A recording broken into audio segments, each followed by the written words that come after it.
Hello everyone and welcome to my YouTube channel. Today we are going to discuss about how to make iPhone notification sound louder.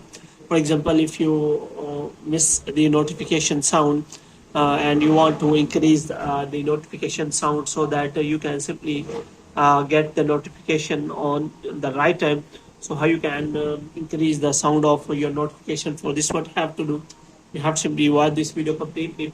So first of all, what you have to do, you have to simply check whether you can simply increase the volume sound from your volume buttons. So if you want to turn it off so that you cannot accidentally decrease the volume sound of your notification or any ringtone, then you can simply go to the settings, and after that you can also change the notification sound. So here you can simply go to that, and after that you have to simply search for sound and haptics.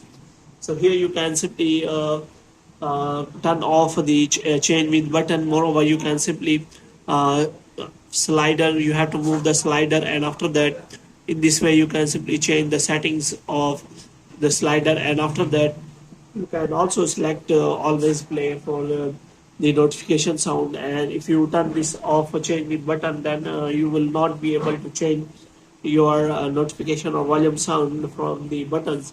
The next thing you can do is you can simply go to the notification, and after that you can also change the notification settings for different apps. For example, if you want to get the notification sound louder for a specific app, then you can simply go to the settings and change the setting of that app's notification. So in this way you can simply control the notification of your iPhone apps so that you can simply get the notification on their right time. So hope you have liked this video and get more videos like these. You can subscribe to our channel.